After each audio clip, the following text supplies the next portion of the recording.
then you probably would need to log in, do that. And then basically Artfight is basically an art trading game. To pick a team, I'm Team Fossils, the better team, but to pick a team, after you can only pick a team after you log in. You go down into read more, and then you press, yeah, you can join this link by clicking this thing. Yeah, click this, and then you can pick it. And you can only pick your team before Artfight. After that, you can't pick your team. It'll just assign one for you.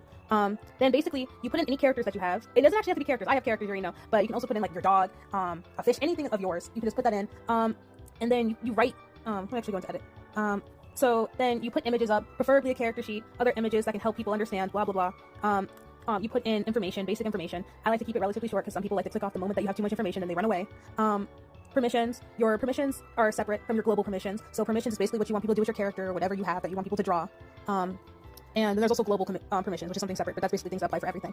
Content filters, tags, so people can find your characters. And the goal, I mean, no one really actually cares about the competition part. I mean, it's like the fun, it's like add some fun to it, but most people just want to draw your character for real. So yeah, I beat people badly last year. Defenses, attacks. Yeah, what you draw is called an attack. Make sure to save, if you're joining, make sure to save the username that you, or the character that you want to attack, you want to draw, because otherwise, you're gonna just lose them. You're not gonna be able to get your points. And right now it's not here, but there would be like under the submit, I'm pretty sure there would be a attack button, and the attack button will allow you to go put in a username, put in the image of your attack, aka the drawing that you made of somebody's character, and then yeah, in the submit button, and then you can get points for it. And be honest about the points. It's basically if you have like a bunch of criteria. You get points based on just what you do. So if you have a headshot, you might get like 20 points. If you have a full body, that's like 50 points. If you have full background colored illustration, you might get like 100 points. If you have multiple characters, you might get a bunch of. I think you get thousands of points for animations and stuff. And it can basically be almost any type of art. And if you don't have characters, I mean, who cares? Like, you could just join a team and just attack other people, aka draw other people's characters. And it's all throughout July. And extra stuff I forgot to mention. 1, attacks, if you do a friendly fire, aka attack somebody on the same team or your same team, you will get less points. It actually gives such little points. It's kind of crazy. Like, I don't even think it really gets half points. It's just a really low amount of points. So if you are prioritizing points, you should go for the opposite team. But if you're really just caring about the character, then draw whoever you want from any team that you want. I recommend filling up your bios. I tend to put my stories and all my characters on my bio, especially because in some cases, people may take a look at your characters that can't be seen, because again, only showing really 5 to 6 characters. They might take a look at other characters that you have if you have a bio to say what other characters are in store besides the ones that they can just see displayed. Using the browse feature is very important. Honestly, if you're going for Artfight, you should absolutely get your character roster now. Get random characters. Like, find any character that you'd want to draw before. I personally like to do random character and just scroll around until I find something that's interesting to me. And before you go, here is just some ways to increase the chances of you getting attacks. Now, Artfight is an art trading game, but no one's actually required to give you an attack back. But if you do care about people reciprocating the attacks or your drawings, then I have some tips for you. First, having a lot of different types of varying characters in your top 5 or 4.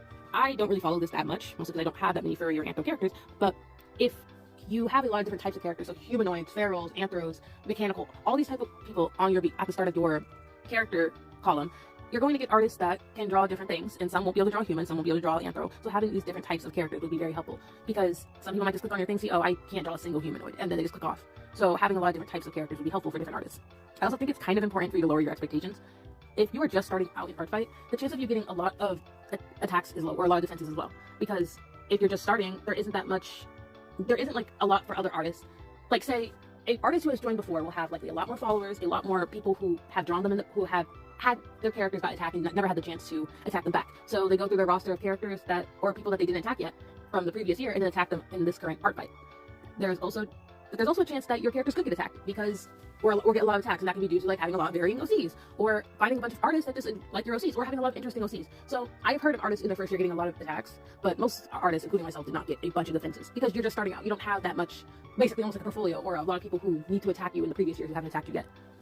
And the last way that you can increase attacks is like finding people who have a really good battle to defense ratio. So let's look at this person. They have a 50% battle ratio, but they only have 4 attacks. So that's a little different. But let's say, let me try to find somebody. Okay, so this person has a lot of attacks and friendly fires. And they have 40%, so almost 50%. This person would probably be a pretty decent person to attack because they return almost half of the defenses that they have, or they attack at least half of the people. So you have a 50% chance of likely being attacked. This person is closer to 60, so this would be a pretty good person to attack because they have more attacks than they do defenses. This would also be a really good example of somebody to attack. Though this is kind of rare unless somebody just does not get a lot of defenses. Another really good person you probably should attack.